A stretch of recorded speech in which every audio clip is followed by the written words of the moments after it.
Hello, my dear friend. Welcome to Net Study June 2021 exam. I hope you all are doing well. My dear friend, अगर आप इस channel पे नए हैं तो चैनल को सब्सक्राइब करें और साथ ही बेल आइकन को क्लिक करना ना भूलें ताकि आने वाली वीडियो का नोटिफिकेशन आपको मिल सके.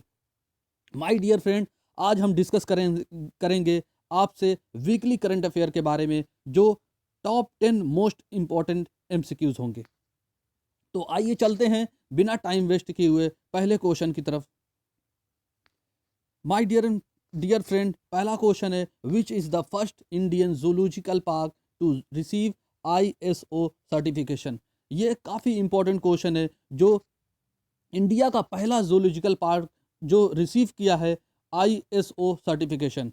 तो माय डियर फ्रेंड, इसका जो करेक्ट आंसर है वो ऑप्शन ए रहने वाला है जो कि नेहरू जूलॉजिकल पार्क है. तो आइए चलते हैं नेहरू जूलॉजिकल पार्क के बारे में. आगे अगली स्लाइड में हमने डिस्कस किया है, क्या है देखते हैं कि ये नेहरू जूलॉजिकल पार्क जो है वो लोकेटेड है हैदराबाद में. और ये इसने रिसीव किया है जो इसको दिया गया क्वालिटी मैनेजमेंट स्टैंडर्ड सर्टिफिकेशन जो फ्रॉम जो दिया किसके द्वारा ASB और जो यूके बेस है.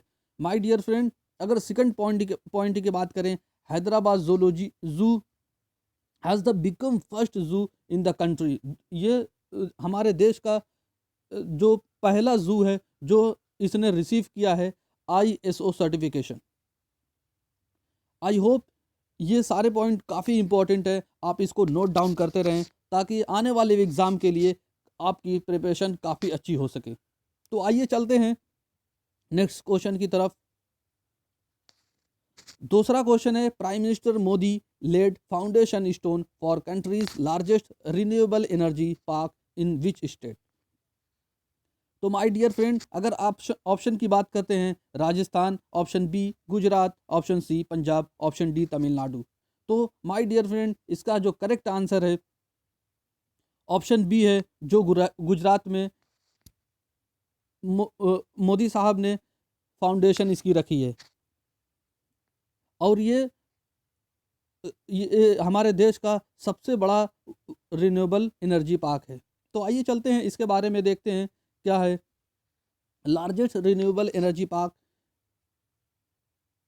जो कि प्राइम मिनिस्टर मोदी जी के द्वारा फाउंडेशन रखी गई इसकी. और ये लार्जेस्ट रिन्यूएबल एनर्जी पार्क जो गुजरात में लोकेटेड है. और ये 30 गीगावाट कैपेसिटी रख रहा है जो किस विलेज में वीघा कोट विलेज में है जो कि किस डिस्ट्रिक्ट में आता है, कच्छ, जो गुजरात में है. माय डियर फ्रेंड, इसमें एक पॉइंट और आप ऐड कर ले. कच्छ जो है हमारे देश का जो सबसे बड़ा एरिया वाइज डिस्ट्रिक्ट है. तो आइए चलते हैं नेक्स्ट क्वेश्चन की तरफ. The US federal government and state issues law suit against which company issuing elimination of competition. तो माय डियर फ्रेंड, इसमें इस क्वेश्चन में कह रहा है कि अमेरिकी संघीय सरकार और राज्यों ने किस कंपनी के खिलाफ कानून का मुकदमा जारी किया जिसमें प्रतिस्पर्धा को खत्म करने का आरोप लगाया गया है. तो माय डियर फ्रेंड, इसके जो ऑप्शंस हैं, option A Google, option B Facebook, option C Microsoft, option D Amazon. तो इसका जो करेक्ट आंसर है ऑप्शन बी फेसबुक रहने वाला है जो कि US गवर्नमेंट और जो उसमें जो स्टेट आते हैं उनके द्वारा एक लॉ एक फाइल इनके खिलाफ, फेसबुक के खिलाफ फाइल अगेंस्ट फाइल सूट, ये law suit against which company accusing elimination of competition जो फेसबुक के खिलाफ की गई है. और देखते हैं इसके बारे में क्या और आगे कहा जा रहा है. अगर तो क्यों फाइल सूट की गई इनके खिलाफ, तो बताया गया कि मोनोपोली क्रिएट कर रहा था ये देश में. और और ये जो स्मॉल कॉम्पिटिटर्स हैं उनको क्रैश करने की कोशिश कर रहा था.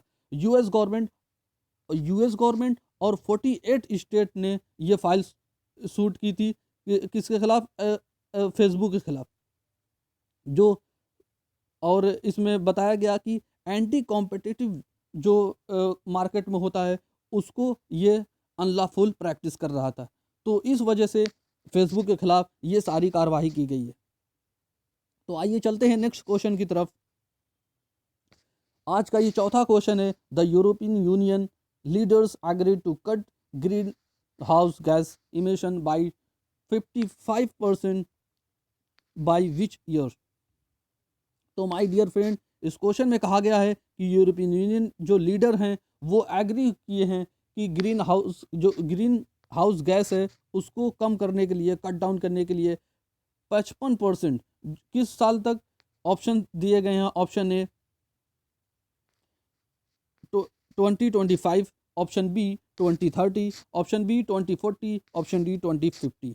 तो माय डियर फ्रेंड, इसका जो करेक्ट आंसर है ऑप्शन बी है, जो 2030 तक 55% कट करने के लिए जो यूरोपियन यूनियन के लीडर हैं वो एग्री हुए हैं। आइए चलते हैं इसके बारे में पांचवें क्वेश्चन की तरफ। The presidential year which was seen in news recently is memoir of which Indian president. तो माय डियर फ्रेंड, इसमें कहा गया है कि जो प्रेसिडेंशियल ईयर्स जो अभी रिसेंटली न्यूज़ में था वो किसकी याद में, किस इंडियन प्रेसिडेंट की याद में मनाया गया था।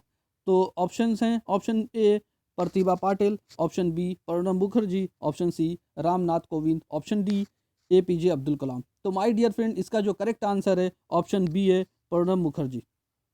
इनकी याद में प्रेसिडेंशियल जो ईयर है जो रिसेंटली न्यूज़ में था उनके याद में ये मनाया गया था। तो आइए चलते हैं नेक्स्ट क्वेश्चन की तरफ। तो नेक्स्ट क्वेश्चन से पहले हम प्रणब मुखर्जी के बारे में जानते हैं कि ये माय डियर फ्रेंड ये इंडियन पॉलिटिशियन थे और ये 13वें ऐसे प्रेसिडेंट थे जो 2012 से 2017 तक रहे थे।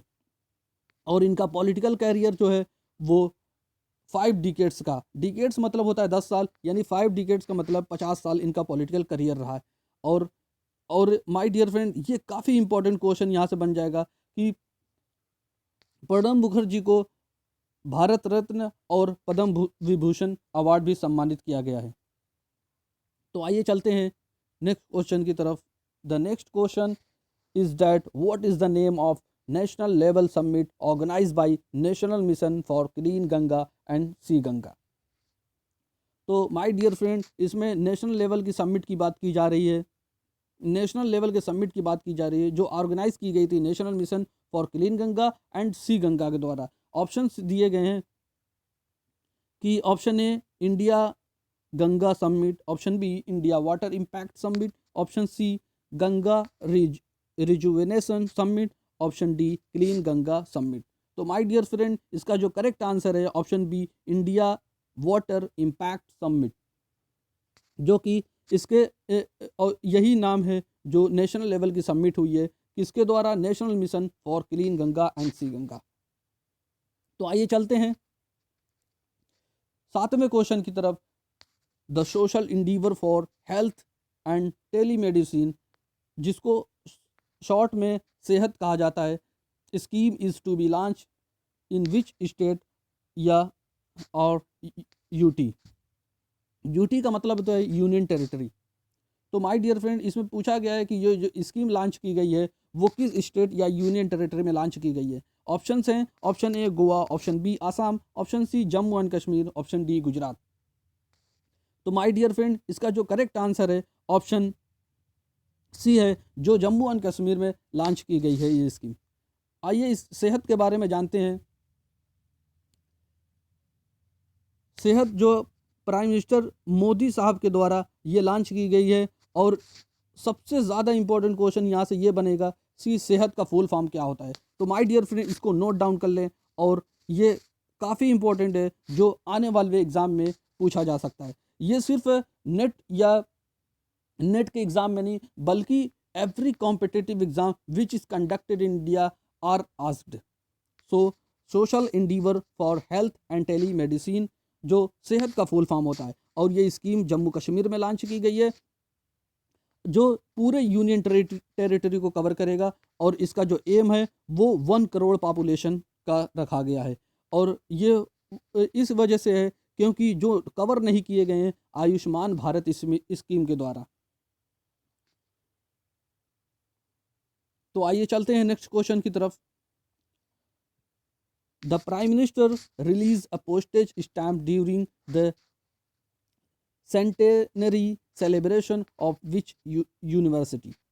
तो my dear friend, prime minister Modi ने रिलीज किया है पोस्टेज स्टैम्प जो जो सेलिब्रेट किया गया था शताब्दी जो किस यूनिवर्सिटी का, तो ऑप्शंस दिए गए हैं। Option A Aligarh Muslim university, option B Jawaharlal Nehru university, option C university of Delhi, option D Banaras Hindu university. तो माय डियर फ्रेंड, इसका जो करेक्ट आंसर है किसकी कि ये जो शताब्दी समारोह हुआ था वो अलीगढ़ मुस्लिम यूनिवर्सिटी के लिए मोदी साहब ने रिलीज किया है पोस्टेज स्टैम्प।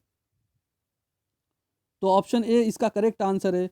तो आइए चलते हैं अलीगढ़ मुस्लिम यूनिवर्सिटी के बारे में, एएमयू के बारे में देखते हैं कि क्या है एएमयू। माय डियर फ्रेंड, सबसे पहले यहाँ क्वेश्चन बन सकता है जो कि पूछा भी जा चुका है पिछले कई सालों में कि central university Aligarh Muslim university central university है कि नहीं है, और जो इसके ओरिजिनली इस्टेब्लिशमेंट हुआ था सर सैयद अहमद खान के द्वारा हुआ था 1875 में, और पहले इसका जो नाम था मोहम्मदन एंग्लो ओरिएंटल कॉलेज, बाद में इसको बदल दिया गया इसका नाम और अलीगढ़ मुस्लिम यूनिवर्सिटी 1920 में पड़ा, जो कि जब ये एक्ट बना अलीगढ़ मुस्लिम यूनिवर्सिटी एक्ट, तब इसका नाम बदल के अलीगढ़ मुस्लिम यूनिवर्सिटी रख दिया गया 1920 में।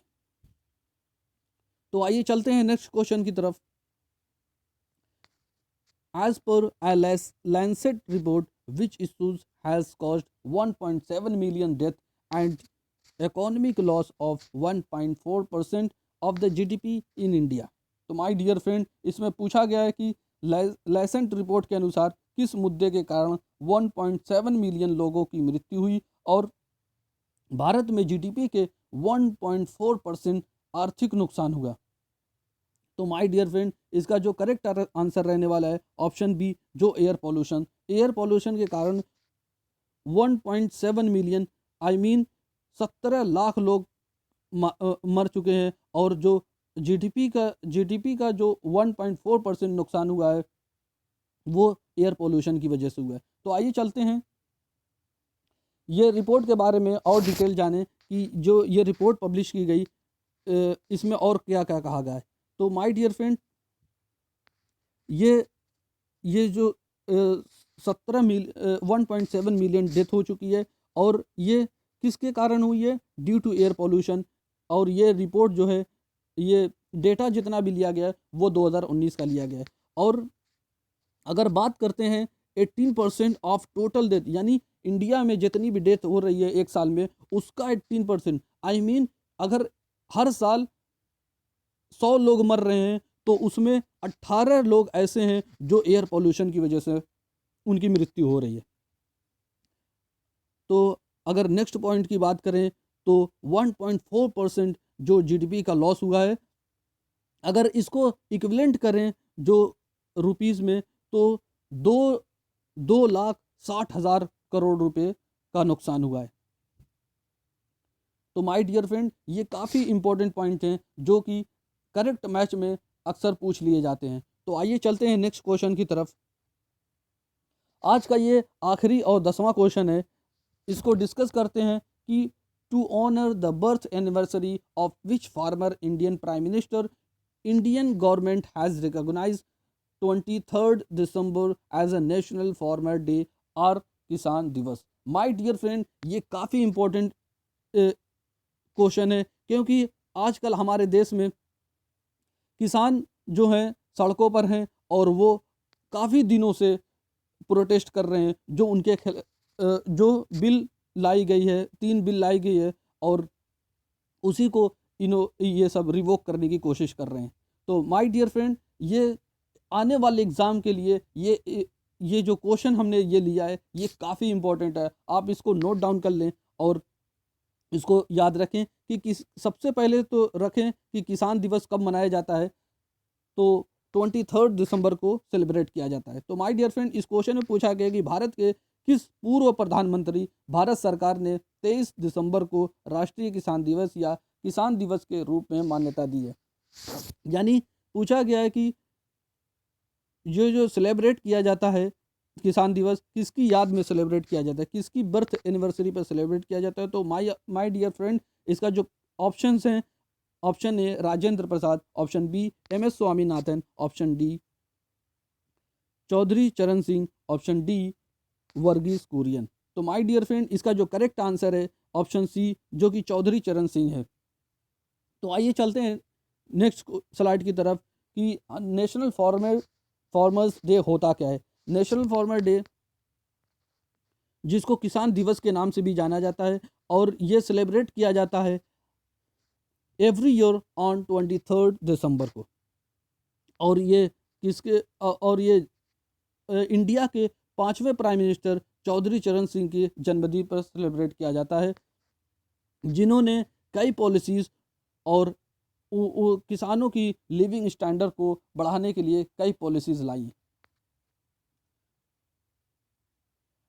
आई होप ये सारे क्वेश्चन आपको समझ में आ गए होंगे। और ये माय डियर फ्रेंड, हमने इसे काफ़ी ये जितने क्वेश्चंस हैं ये काफ़ी इंपॉर्टेंट है, जो एग्ज़ाम में आने वाले हैं उनके उनके लिए का मोस्ट एक्सपेक्टेड क्वेश्चन है। तो माय डियर फ्रेंड, अगर आपको ये वीडियो अच्छी लगी हो तो वीडियो को लाइक करें और शेयर करें अपने दोस्तों को, और सब्सक्राइब करें हमारे चैनल को, और बेल आइकन को क्लिक करना ना भूलें ताकि आने वाली वीडियो का नोटिफिकेशन मिल सके। Thank you for watching my video. God bless you all.